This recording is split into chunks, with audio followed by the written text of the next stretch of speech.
here. What's up? Hey, Craig. There you are. How you doing? Good to see you, man. Thanks very much, bud. You're going to be right there? Okay. You good, Amel? Okay. Let me know when everybody's ready. Okay. So here's the first fact I heard about you that I really want to find out if it's true. In the summer, you do not take your goalie equipment home with you. Is that true? For one season so far. Oh, okay. So this was the it's not a common thing. But no, normally I would never leave with my gear. Even in Ottawa, I would have them ship it. It'd get shipped 2 months later, show up at my door. I'd put it at the warehouse or in the garage for whatever, and wouldn't look at it for the most part. So yeah, after this past season, I just left it and didn't think anything of it. I called and told, I called George, and I said, George, can you make sure when I get up there, you hide all my gear, make me have a scavenger hunt? Because I really don't feel like skating the first day either. But no, it was all hanging there. I just found, maybe 3 summers ago, I would skate on my own without treatment, without getting, what I normally get on a day-to-day during the season, and I'd end up being hurt, and I missed 2-3 weeks anyway. So it was better off just not to skate, and then just, kind of hit it hard when you got back. So in the summer, I heard you do play. Like you play defense or whatever. I'm like the extra 11th guy when someone can't make the game for the beer league team. Full cage, everything. Just, make sure that it's a good skate. It's work on blocking shots and getting in the lane for guys, and get chirped a lot for that. In beer league, you're not supposed to block shots. Some habits are hard to break. Well, I don't have faith in the goalie there sometimes, so it's fun to get out and do something different. It's less strenuous on the hips and joints, but still able to get the cardio, and that cold air skating, that same effect. See, the way I found out about this was I asked just how, like, we see so many goalies, their bodies break down. And because the torque you guys are putting on yourselves is so incredible. And I asked, how are you able to keep such a level at 41? And one of the things people told me was you don't do it in the summer. No, I stopped. Gosh, the last time I fully skated in the summer, was probably, Lou was with Vancouver because he brought down Francois Allaire to skate. So it was like Vaucoon, Roberto, and myself out on the ice. And that was kind of the last time that I would do the summer skates. Like we do all the goalie drills, this, that, and the other. And then a couple summers later, I would do it, but I'd get hurt. Like I got hurt twice with Pierre Gruel coming down and doing some goalie drills. And by day 3, the knee would hurt or the hip would hurt, and be like, all right, well, now I got to take 2 weeks off. So I just stopped it all completely the last few years. How good a defenseman are you? Awful. Can't skate. Great shot, though. You can shoot it? Yeah. And so how many goals are you getting in beer league these days? Not many. I'm more of just tee it up, hit the glass type of guy. But did score once from the red line, 5-hole. That was nice. We still lost 5-1, but I had the goal. What did you say anything to the other goalie when you scored? No, but they all know. It's always the same people. So in Florida, there's not a lot of players down there. There's not a lot of teams. So you play the same 4 teams over and over again. And there's this one team that has no face masks. They literally go no face mask. I'm like, you guys are nuts. They're like, yeah, we're all military guys. We're like, all right, well, just get out of the way because I have no idea where my shot's going. So, but no, it's good. It's good rivalry. It's fun. It's good to just kind of get out with a bunch of guys. It's just to have, a non-competitive, fun, easygoing night. Well, Roberto Luongo in the Hall of Fame game, he played forward. Does that mean that when your career is over and you come up for these games, you're going to play defense or forward? I don't know if I'm good enough. Lou looked pretty good. He looked dialed. I know that the pace is a little bit slower in those games, but the pace is, I think, quicker than what I play at in Florida, and I can't keep up down there. So I'll probably have to bite the bullet and probably play, stand-up, kick-save style, and actually put on the pads. Now, there's the famous story you've told about yourself is that when you were young, I guess you were at the mite age, and you went into goal during a game, and you never looked back. When you get out there and you play defense in the summer, does any part of you say, I wish I hadn't gotten a goal and I would have stayed out here. Not at all. Not at all. No, I was an awful forward. Awful. Yeah, it wasn't my personality. I got hit once as a kid by this little heavier kid going up the wall. We were still squirt, so we weren't even in like checking, but I got rubbed out. Didn't know like which way was up, and I'm like, I'm done. I'm out. Like that was just because I skated out in the summer just to kind of, I guess, keep working on your skating. You know, as a kid, you're always like, oh, the best skater has got to be your goalie. That was what we were always told. So I would skate out in the summer hockey when I was a kid, you know, play the spring team or whatever and kind of bounce in and out of the net with the forwards. And like I said, I got hit once. It wasn't even hit. I got rubbed out. And I was like, this is not for me. I'll take the 8-ounce puck all day long. You're sitting here now, you're a Buffalo Sabre. And, you know, I just in preparing for this, Craig, I spoke to a number of your former teammates, a number of people who know you, and they all said the same thing. They said that no offense to anywhere else you played before, no offense to everything that anywhere else you played before, but people say that you're happier now in Buffalo at this point in your career than you've probably ever been. Would you say that's true? Yeah, I would say for the most part. I'm just that much more experienced. I understand the game better. I understand life better. I understand the coach's point of view better. Expectations are different. You know, the expectations of myself and kind of the stress you put on yourself is different. I think, you know, you kind of go through your career. I mean, I was happy in Florida. You're playing in Florida, you're back up, you're hanging out, there's no pressure, there's no stress. Like you play well, great, this, that, and the other. And then kind of as you proceed and now you get a bigger contract or you go to a team where now you're the number one guy, you got to think about that. Now the team's on your shoulders. It's a lot to process. And when things don't go the way you want them to, you pressure it even more, and then things kind of get worse. So over the years, I've learned to kind of take a step back and look at it from a different point of view. And, you know, I think what really hit me was a few years back. Crawford's been around a long time, and I remember having a conversation with him. He was one of the greatest guys I've ever had like breakfast and lunch with away from the rink. At the rink, he was a switch went off and it was a completely different man, but away from the rink, like you could sit there and have a 3-hour conversation with him over lunch. And, you know, he said something to me that was very, very like, that sticks out in my head is that, you know, you have to look from a coach's standpoint.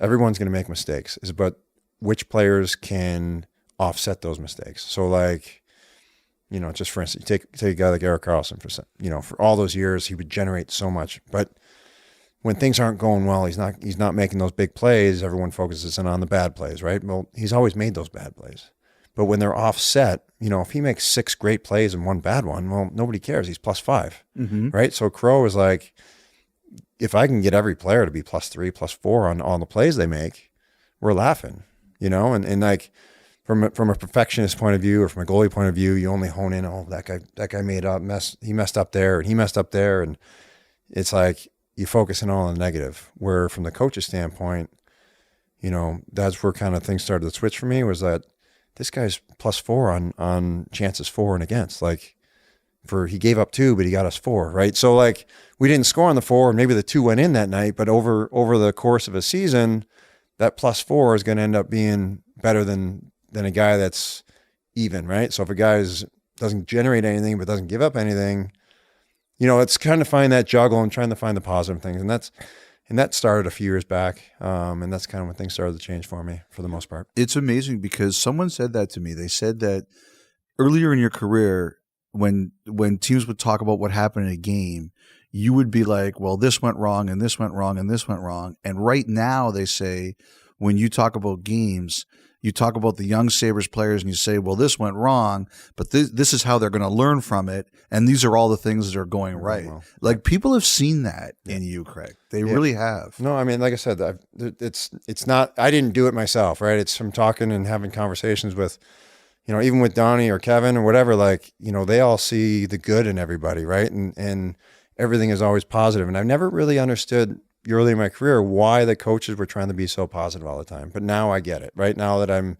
that much older in that much more experience, I understand that, the confidence is such a mental side of things that if you just keep hammering the negatives and negatives, A, it's no fun because you're always doing it, but B, it just wears on guys. And then now it's like, all right, well, it doesn't matter what I do. I did 5 great things, but nobody sees the great things, right? You make 5 unbelievable saves, you let in a bad goal. What does everybody look at? Bad goal. Bad goal.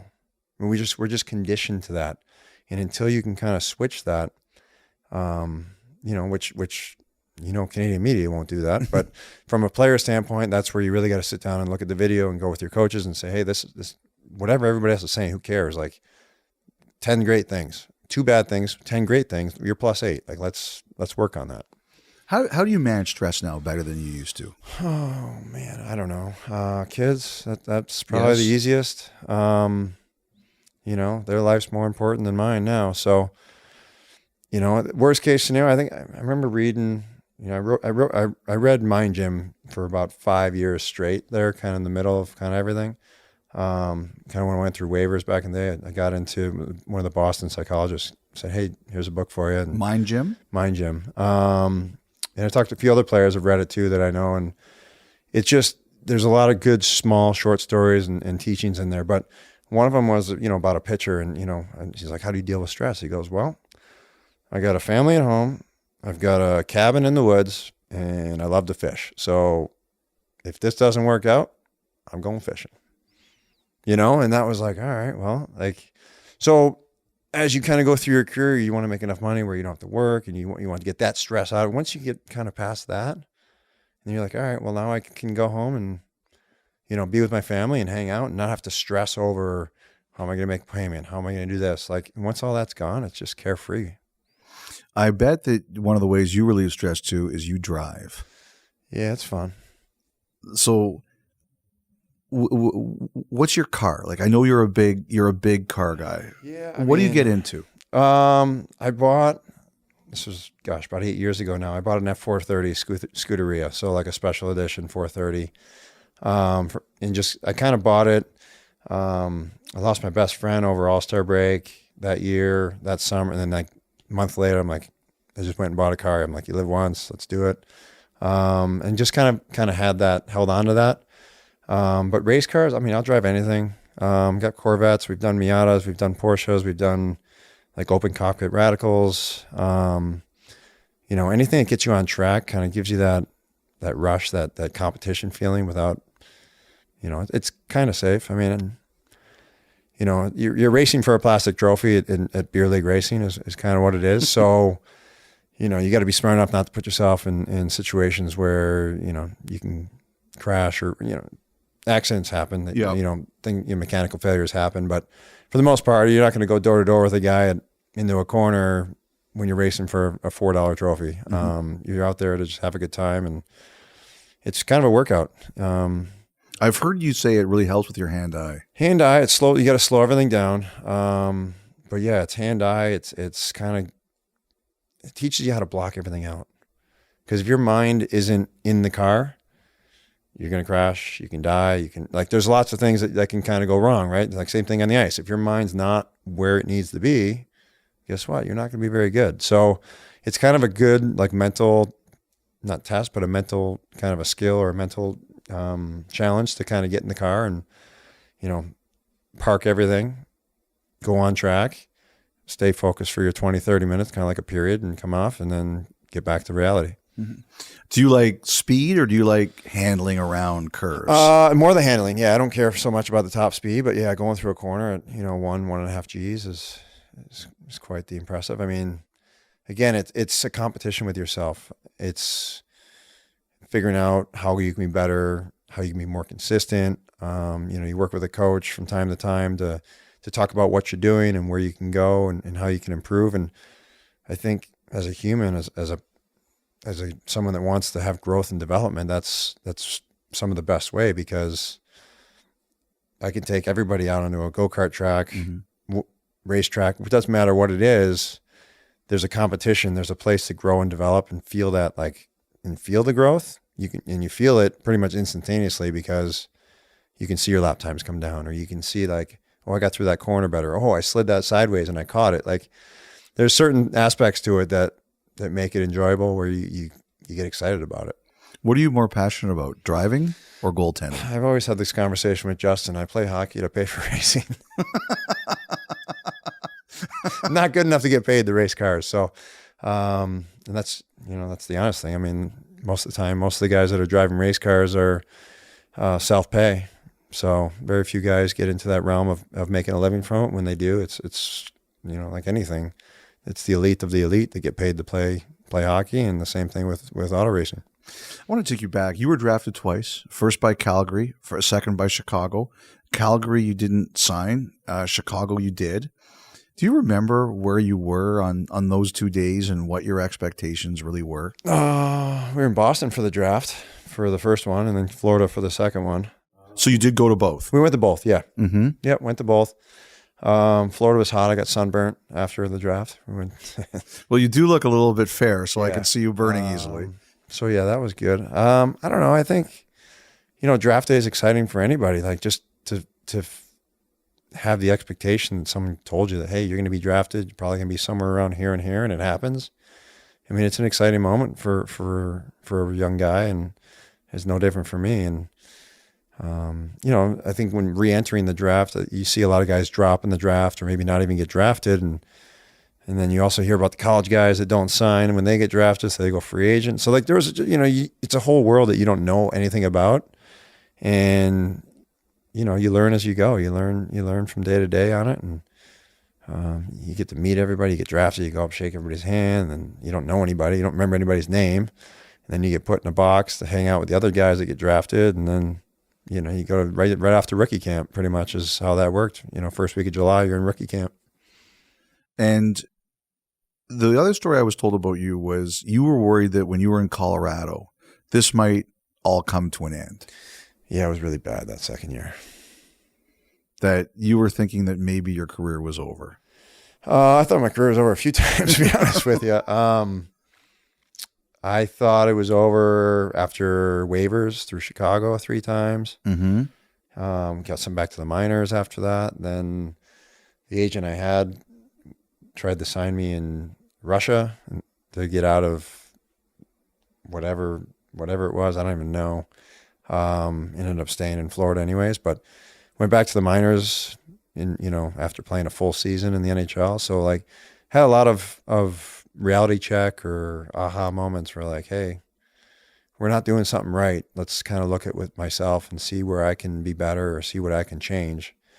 And that's what you have to do. If you start, the reason I got put in those situations is because I was not necessarily pointing the fingers, but for lack of a better term, pointing the fingers instead of looking in the mirror and saying, all right, things aren't going the way I want.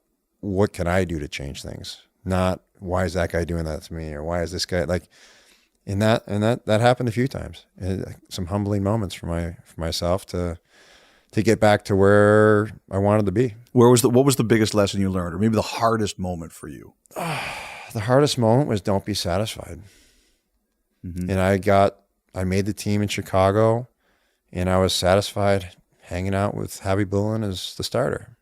Javi was making $7 million, and I was the $500,000 or $425 backup, just hanging out. Made the NHL. I'm hometown. This is great. Happiest guy around. And then before I know it, things weren't going my way. I had it's funny, Trent Yanni, because I said I had the second best job in the world in the room to somebody when I was in there. And I think Trent heard that I had the best job in the world, mm-hmm. thinking that, hey, you're just happy to be the backup. And, he had the conversation. He said, what do you mean you're the happiest guy in the world? Like, you're the backup. Like, I'm like, well, so. I love that. You can't be satisfied. I mean, I've talked with many race car drivers, one guy that I'm pretty close with, Johnny O'Connell, he's like, stay hungry. Stay hungry. And that's the thing, like, it doesn't matter how old you are, it doesn't matter where you're at, stay hungry, don't be satisfied. Were you surprised when Ottawa traded for you? Yeah. I mean, it was a last place team traded with another last place team. Yep. Like, who would have thought, I thought, like I said, again, in Colorado, we were bad, I was bad. I mean, everything was just bad. I mean, it was like a black hole of death there in that city that season after having such a promising year the year before. Yep. And we went young. We went super young. We got rid of a bunch of veterans. We went super young. And again, we couldn't figure out how to get out of the hole. And again, it all spiraled. I remember having conversations with the goalie coach. I had a conversation with Sacco. And, shortly after those conversations, I was traded. So I have no idea how it got there or what came to that. But I mean, we did turn down money. We turned down, a short-term deal there. And, my dad's always a one in the hand instead of two in the bush kind of guy. So we were kind of thinking we'll take less money, get more term. And that's what we ended up getting in Ottawa. Like when we got there and we took less money, but got more term. Just, it gives you the time to have a down moment and get you back on your feet. There's not a lot of people who would do that in that kind of situation. I've talked to players about that before, that when you're not going well and a team gives you a contract offer, it's almost impossible to say no. Like, not a lot of people would have done what you did in that situation. Yeah. Well, I had the offer was made before the season. So after our run, when we lost to San Jose in 6 there, yeah. So we had a great season, right? So that was my first time being a starter. I played 71 games. I was, 5th in Vezina voting, whatever it might have been. And we thought we had a leg to stand on. And they were like, no, well, you can get 2 years at X, Y, and Z, whatever it was. I don't even know. And we were like, no, let's make it 4 and we'll take a little bit less. So like, nope, 2 years, this is it. Like, it's all we got. And that was my understanding of the whole thing. I mean, this was, 15 years ago now. So whatever the details of it all were, we wanted more term. We want, 4-6 year deal to buy yourself that off year, right? And just to have that off year right away. Like, we were... And right then and there, you're like, man, you hope that the year before is enough body of work to get you another deal. Unfortunate enough, when I got traded, I had such a great finish, plus the body of work, was able to get something done. And Ottawa was the place, I understand, where you learned that people love you for you, like the fans, the city. Yeah, I think from a Canadian market, that place is one of the best places to play. First conversations with Chris Neal, Chris Phillips, Alfie being there. I mean, Alfie lived there. He still lives there. Philly and Nealer kind of engraved themselves into the city. And, that town is awesome. They were great to all their players. The best thing about being in a Canadian city is obviously you do get recognized. The fan base, they were so family friendly. Like, if you were out with your family, you were at dinner, you were at whatever, we went to, the pumpkin patches, whatever it was, like, you were left alone. The only time that I really had a stop to talk to people, grocery store. For whatever reason, you're walking around the grocery store and you got stopped in every single aisle. Someone had to have a conversation. So I just stopped going to grocery stores. Did anyone ever buy your groceries for you? No, never, nothing like that. No, I was just, I became friends with all the local restaurants and just, hey, I'm picking up, or hey, save me a spot at the bar, I'm coming in, and you'd sit at the bar, you'd have your meal in peace, and you'd get a kid here and there to come over and ask for an autograph or a picture, but for the most part, you were left alone at restaurants. And when you were done eating, maybe when someone was on the way out, you'd get stopped. But for the most part, it was great. You loved it there, eh? It was awesome. Yeah. Yeah. I heard you really it's an undercover good city. Mm-hmm. There's downtown has some good nightlife. There's, you got the football, you've got the university, you've got, there's just the restaurants there that people just don't know about because you have to be kind of ingrained in this, entangled into the city to kind of know where to go. If you stay out to Brook Street and you got Canada and that's it, you don't get to experience what Ottawa has to offer. So, I think eventually when the city does get the rink downtown, if it does happen, that'd be a great thing for just the players to have another respect for that city. You're going to get your number retired the more I keep asking you about this. No. The 2017, I remember that run. I still remember Carlson's pass to Hoffman in the Boston series. What do you remember about that year? A lot of life lessons there. That was the year where I left the team. Yep. came back to the team, then left the team, then came back. Like it was one of those years where, you know, Guy Boucher was, you know, I remember the start of the season, right? Guy Boucher's the new head coach, and he's got a win now mentality, and hey, this is what we're going to implement. And, you know, he sat down with every single player because he didn't know anybody. So he sits down with every player, brings them into their office, has a conversation with them, and kind of gives us his background of he's X, Y, and Z. This is the kind of player I am. This is the kind of coach I am. This is my educational background. This is where we want to go. But, you know, the main thing was, what makes you tick? What's Craig Anderson like? What does he want to do? What is Erik Karlsson like? He went down, he had a conversation with every single player that year before the season started. And, you know, he truly cared about each individual. And, you know, that's huge, you know, to get people's confidence and just to have someone believe in them. That was probably my first experience with him as far as having that conversation. And, you know, so it was a lot easier when you go into him and say, hey, like, I need to take some time off. Things aren't right. It's like, all right, you need, you know, the human was first. And that was great, you know, and that started when Brian was there, and that trickled down. And, you know, even when, you know, Pierre took over, same thing, you know, phone call to Pierre, hey, Pierre, my wife's been diagnosed and blah, blah, blah. And he's like, hey, and just go home. Like, that's where you need to be. And then Hammy got hurt. And it was like, got to go back. But I remember we were about to go on a Western swing. We played in Pittsburgh. We got beat like 8-2, and I was just not there. I was not there. I was like, I'm about to go on this 2-week road trip. My family's in Pittsburgh or in Pennsylvania, in in Easton, Allentown, Bethlehem there, and I'm supposed to go to California. Like, this doesn't feel right. And I was thinking about that entire game, that game that we lost 8-2. The whole game, I was thinking about that, and they didn't play well. And I grabbed Pierre Gruel after the game. I go, Pierre, I don't do the team any good the way I'm mentally right now. I need to go home. Like, no questions asked. I just need to go. And he goes, all right.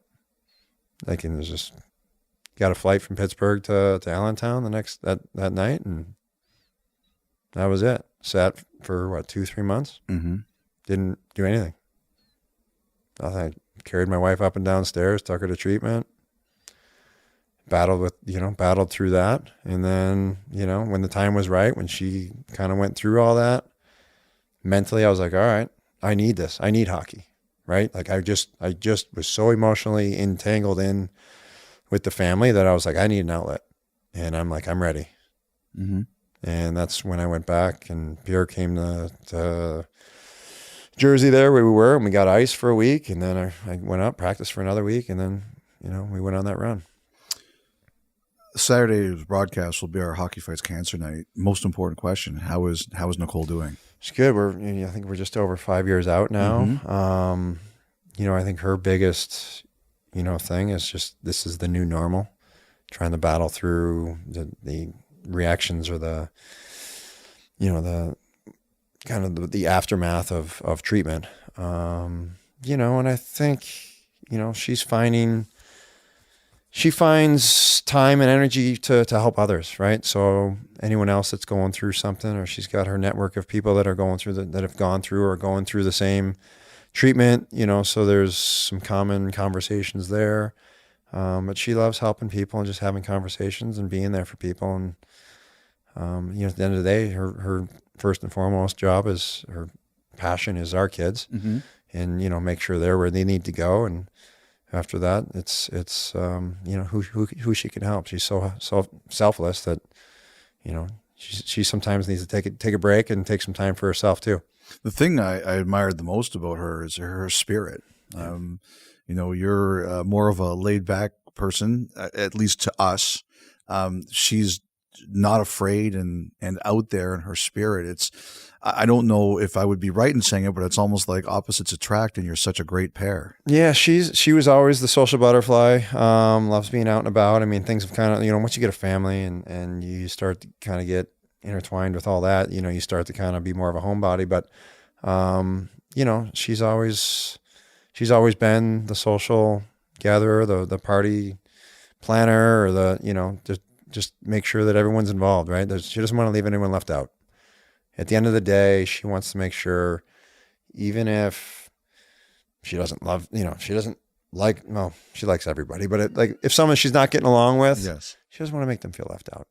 At the end of the day, she's always sees the bigger picture and everything. And she's Italian, so she'll make sure she'll tell you to go fly a kite and you're this and you're that, but hey, come on over for dinner. And that's just the Italian way.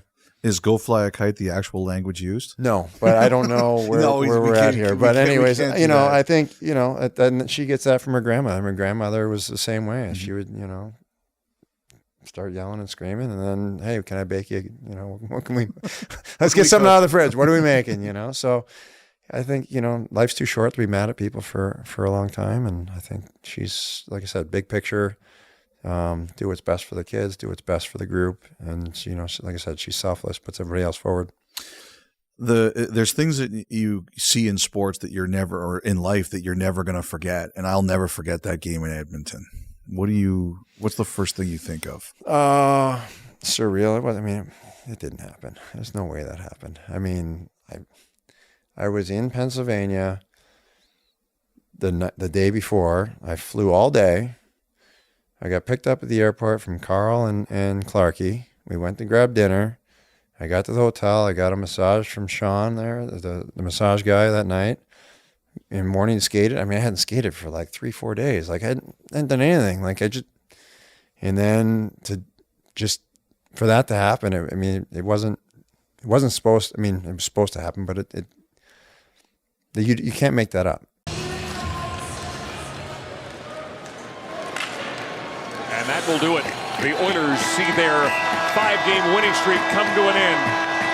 But everyone cheering for Craig Anderson, who records his second shutout of the season, the 35th of his career. And an emotional time for he and his family. But his family is on the ice congratulating him right now. You don't see this very often. Every single guy, a game in October, every single guy come over to their goaltender, give him a hug. There's a lot of emotion there.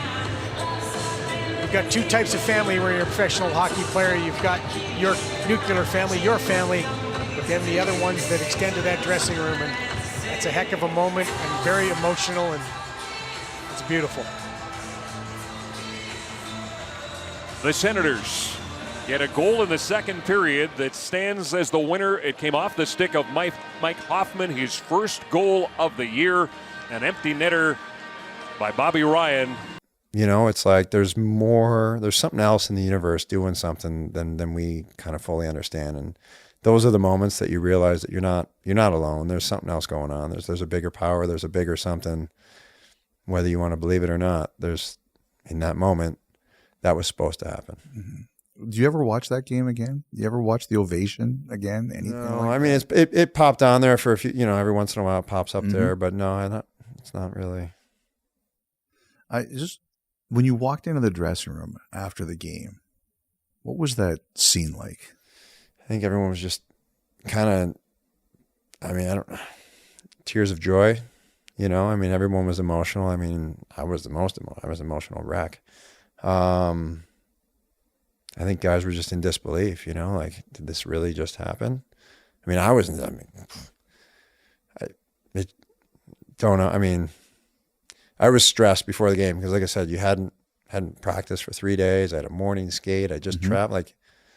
Who flies commercial? To get to Edmonton from Pennsylvania, from Philly is not a direct flight. So you're going through hoops to get there. So it just wasn't.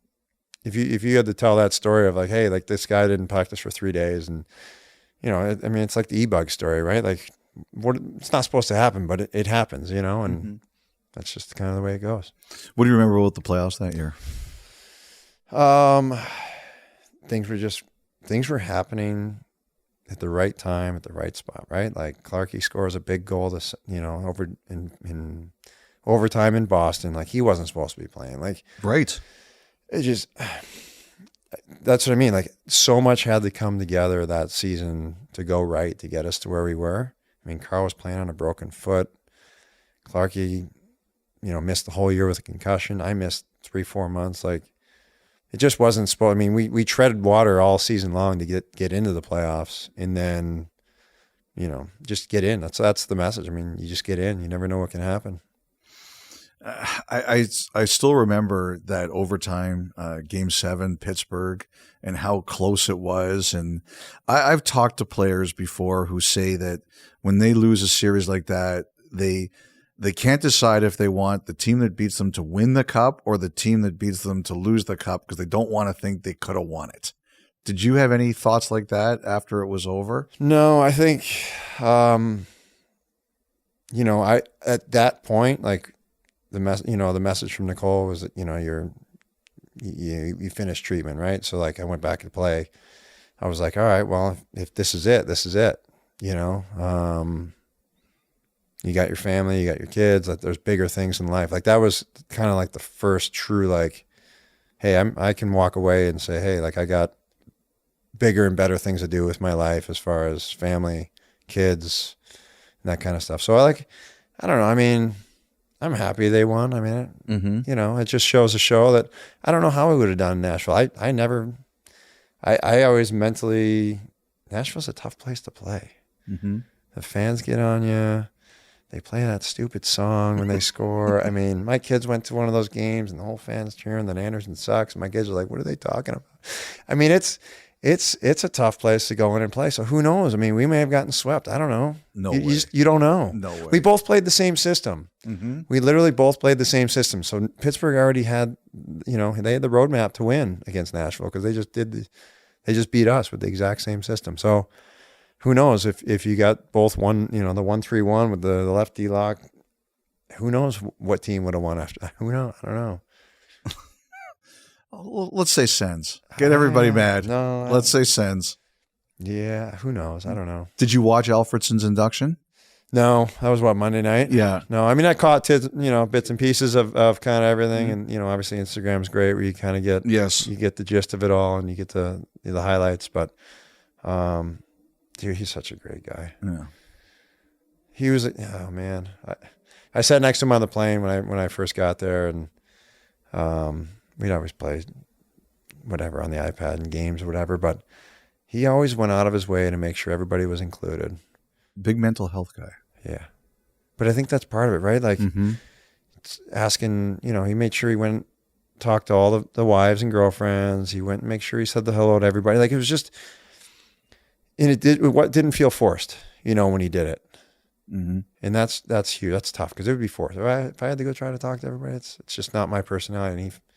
And I don't know if it's his personality either, but he made it seem like it wasn't forced, and he was able to do it, and he had a connection with everybody. And same thing with Oki with our team now. Like he's a guy that can go up to all the wives and girlfriends, have a conversation, ask them how they're doing, and it's natural, right? Like that's that type of connection, that type of leadership, and that's hard to find. And when you got a guy like that, it's memorable. I'm glad you mentioned Okposo because one player who will remain nameless said that one of the things they thought was really impressive that happened in Buffalo was I guess there was a team meeting last year in Dallas when things weren't going very well, and they said that you and Okposo were incredible. Now, I don't know how much you're going to tell me about that, but I'm going to ask you about what happened in there, as much as you can say. I think at that point, I just kind of came back. I kind of watched for 2 months from the sidelines, and we were struggling, and it's been it's been that way for a while in the organization, and it was like, all right, well, what can we do from a player standpoint? That's kind of how the wheels get to turn. Like, it's different when a coach says it, right? The coach isn't in the battle. He's not entrenched in the battle on day to day on the ice. And this was an opportunity to step up and say, hey, Oki, what can we do as a group to just set expectations for ourselves? Right? I think that was the goal, was to set expectations. Obviously there's always outside expectations, but at that point there was, I think, there's 32 games left. I don't know, whatever it might have been. I have to go back and look. And I think my first comment was, I'm a realist. I'm realistic. I understand where we're at. I understand what we have here. I understand where we're going. And what's our expectations as a group? What do we want to do? And like, it was kind of a rhetorical thing of just to get people to start the wheels turning. And, I said, with 32 games left, can we be 500 after this? Can we be 500 over our next 32 games? And we ended up going, 19, 10, and 2, whatever it ended up being, right? I don't even know. But that was pretty much the message of here's our expectations and here's how we're going to get to them. Without getting into all the details of it. That was it. I mean, it was, 20-minute meeting or so. But it wasn't like a huge dialogue. It was just, hey, this is my experience. This is what I see. And this is how mentally we're going to get through the next 30 games. Because you can pack it in and go 10 and 20 over the last 30 games and let's go play golf. Like that's not fun. So that was the message. And Oki was fully supportive of that. I mean, even Donnie and Kevin were supportive, and they thought it was great. And it's always different when it comes from within. That makes it mean more, because it's kind of a joint venture versus someone just kind of telling you what to do. The team's in a tough streak right now, but I think this is different. Like I look at the talent here, and I think it's tough to win in this league. It's my personal opinion. I don't play. You can tell me if I'm wrong. I just look at some of the pieces there and I say, it's going to work. It's just going to take longer than everybody would like. And the tough thing in Buffalo is it's been a tough decade. So the fans don't have patience, which I understand. But I look at the pieces and I say, I think this is going to work. Well, I think, my personal opinion, it's not if, it's when. And I think that's kind of what your message is here is just now, is that it's not if, it's when.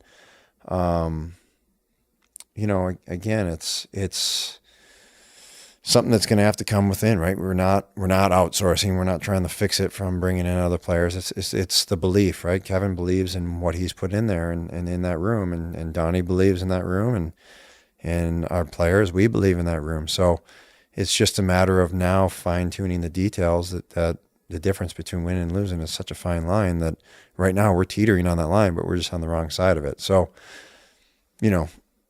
start the first 10 games, we were on the other side of that line, right? So it's just trying to find that happy medium, and the teams that do it well and do it consistently are, teams that we need to look to and say, why are they doing it well and why are they doing it consistently, and just try to mimic them. Dellion's for real, right? Dahlian's for real. I mean, he's 23 years old? Started playing in the league for 5 years. Like, you know what you get with him, right? It's spectacular, and again, we go back to the Crawford conversation of, does he get you +4 tonight, or is he getting you -2, right? The chances he gets, the plays he makes, he's always a plus player. And when you sit there and break down his game, there might be a play where you're like, man, what are you thinking there? But there's also 5 plays where you go, man, like, this guy is legit. This guy, pucks on a string, and like I said, you gotta look at both sides of the coin and say, he's doing a lot more positive than negative, even though everybody likes to focus on the negative, especially when you don't win. Powers for real. Powers is coming along. I mean, what, he's 19 years old? Yeah. I mean, gosh, you're putting a lot of pressure on a guy to play top line minutes right now with all the injuries that we're kind of having. And, he's kind of stepped in and held his own. And the great thing about injuries is they give opportunities. You can't look at what you lost. It's what you have. And we've got a guy that's going to be a humble guy, the guy, for being a first overall pick, zero ego. And that's tough to find. A guy that has zero ego. So, he's learning. He's learning, and I think he's coming along great. And let's be honest, I've got bad days. You've got bad days. He's going to have a bad day.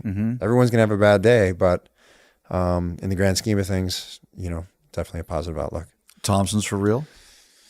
I think he's following up on his last season so far. What I like about Tage is that he's got the skill, but he's also arguably our hardest working guy practicing games. I mean, when you look at the tape and you watch him in practice, that's it says something about his character. Samuelson for real? Sammy, I heard you really like him. Sammy's great. Yeah, I heard you really like that guy. Sammy, again, focusing on the negatives here. last year learned a lot, right? There was a lot of moments where you're like, man, what are you thinking here? Or what are you doing here? And then when you really break down the game and you see what all he brings to the table, you're like, man, all right. Like, and you start to have more belief in him. But there was a play in Columbus. I remind him all the time too. In Columbus, my left corner, 7 seconds to go. All he's got to do is just eat the puck or throw it behind the net. He blows a tire. The puck kicks out into the dot. I kind of go to swipe at it. They pass it back door, empty net. Now it's like, it was 6-2 or 6-3 at the time. Now it's 7-3. He skates off the ice, shaking his head. He's like down and out, like, going to ride the bike, all pissed off. I go, Sammy, just be glad this didn't happen in a 1-1 game. And you kind of see a little bit of a chuck.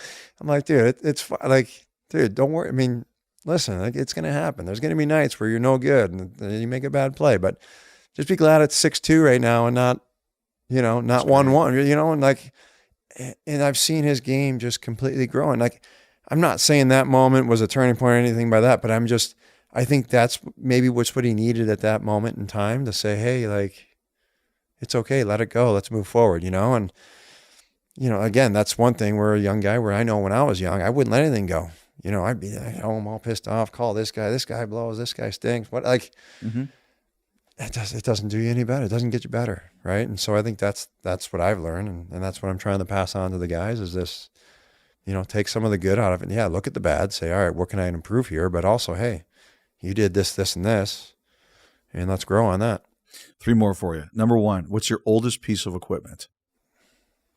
I try to get new everything every year, like neck guard, cup, knee pads. I try to I don't.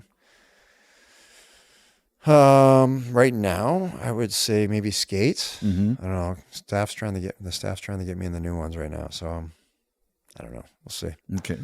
Tell us about your son, the artist. It's, he's got a creative side, Jake. He's kind of been the guy that just drives you nuts sometimes at home. So you're like, try to find things for him to do. So, Design my pads. Yeah, we gave him back in whatever, I think it was 16 maybe 8, I don't even know when it was. Maybe it was 2018. We had a sheet that, of the logo for that Brian's was using for that color scheme, and gave him a box of crayons and said, do something for the next hour, just get out of our hair. And then I think we were in a car ride this summer, and I was getting the texts from Henry from Bauer and sending me all these different color schemes for the gear. And I'm like, Nicole, do you like any of these? She's like, no, not really. I'm like, Jake, what do you think? He's like, I don't like those either. And I'm like, all right. So I text Henry back. I'm like, hey, can you send me the online configurator for the pads? He's like, yeah. So he sends me the link. I give my phone to Jake, and Jake starts messing around with it. And he comes up with it. We take a screenshot, and I send it off to Henry. So he's like, all right, we'll make those. And then we made a red one. So that was, he's got more creativity than I do. Good work, make work project. It's good. It occupies him, right? He's the type of kid that, if he's bored, he's going to drive you nuts. So we like to give him things to do from time to time and be involved. You have a reputation as being excellent at reading players' hands. With just who's the toughest? Who's your biggest challenge? Right now, Yes. I'm going to stick with my in-house team, and that's Victor Olofsson. Olofsson, eh? Yeah. He's the toughest guy to read? Right now, yeah. What does he do? I don't know. He shoots in different spots all the time. He's always, his release is really good. I think it's not, some guys are just really easy to read. I can't really. Okay, who is really easy to read? The young guys. Really? All the young guys. They're not smart enough to well, I don't know if you've ever had a conversation with Marty Brodeur, but I remember Marty saying, I always used to give the guy glove side because I know he'd shoot there, and then I'd just stand there and catch it. Mm-hmm. I do that in practice to the guys to see if they got their head up, and they do. They look right in the spot. You see their eyes light up, and then you just move over and they hit you right in the pad, and they get all mad. It's like, guys, I'm telling you what I'm doing, and you're not smart enough to figure it out. Where Vic's kind of figured it out, and some of the older guys, they figure it out, and then, once the guy kind of figures it out, then I'll, play a little bit more legit. Like I like to play mind games from time to time. Like there's most of the time, I'm trying to be legit, butterfly, be on my, and play hard and play that way. And then there's just some guys you can't do that to because they're just not ready yet. They haven't figured out that I'm messing with them enough to figure out. It's like a cat and mouse game. Like, but again, like, so that'll only be like, so for a young guy, I'll do that for him for maybe 2 shots, but then on the third one, I'll play legit. Like it's not fair to them for me to play like a 1985 goalie all the time. I don't know. So, I think that they should learn. No, because it's not coming back. But like I said, you don't want to get them into that habit. So yeah, but yeah, 5 years ago, I wouldn't have cared. I've been like, whatever, I don't care about practice. And that's just, again, it's understanding your audience, right? I think your practice habits have to be good. And there's a time to mess around, but there's also a time to compete. And it's finding those moments to have fun yet compete. And that's kind of where I'm trying to, that's where it took me a long time to get there. Because in Colorado, I didn't practice hard. And in the first year, I had such success with it. And then the next year, I hadn't figured out how to compete and practice. And the year didn't go the way we were going. And then the coach was like, hey, you're not practicing hard. What's going on? So like, I've had the ups and downs. I mean, it happened in Ottawa too, where I didn't practice hard and it looks bad. And then the guys get all pissed off. But again, I think I've kind of found that balance where, I think the guys realize now that I actually play that way sometimes. So like I do have to play like that in practice sometimes because it carries over into the game. I'm not your prototypical Luongo butterfly in every shot. It's just not who I am. So if I do like that in practice all the time, then I won't be ready for myself in the game. So again, it's balance. And I think, as the experience goes, I've gotten better with my balance.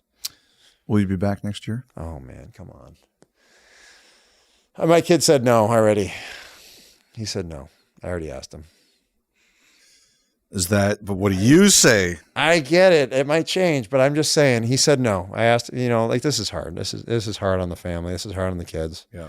I did go home twice during training camp. They've come up a couple times. They're up again for Thanksgiving. So, I mean, it's hard. It really is. But I mean, they're at a point now where, he wants to go play mini sticks with me and go to the rink with me and go to the baseball field. And, when you're not there, it's tough. And then you try to shoehorn it all in the summer. And then it's like, now you're overbearing for those 2 months. So it's like trying to find that balance. Again, it's balance. So we'll see how the balance of the season goes and see where the conversation goes. But I mean, physically, I feel great. Mentally, I'm in a great spot. So, I found a routine that works, from day to day. And, we just played back to back and, unfortunately had to get in there for the second one. But I feel pretty good after that. So you don't know. I mean, one hit and you could be done. That's the thing, right? Like in one hit, and life changes differently. Fortunate enough, I was able to kind of get back to my normal last year and kind of play through it, and the summer was good. So we don't know. Selfishly, I want to see you play, but I understand it for the kids. I don't know. Dominator was in the other day, and I asked him how old he was when he retired. He said 43, and I'm like, hey. I don't know. Don't know. He did put the bug in the air that he was 43 when he retired. So I don't know. Okay. Don't know. Thanks so much, Greg. Yeah, no worries. I really appreciate it. I hope you enjoyed it. I did. It was awesome. Thank you. Thanks so much.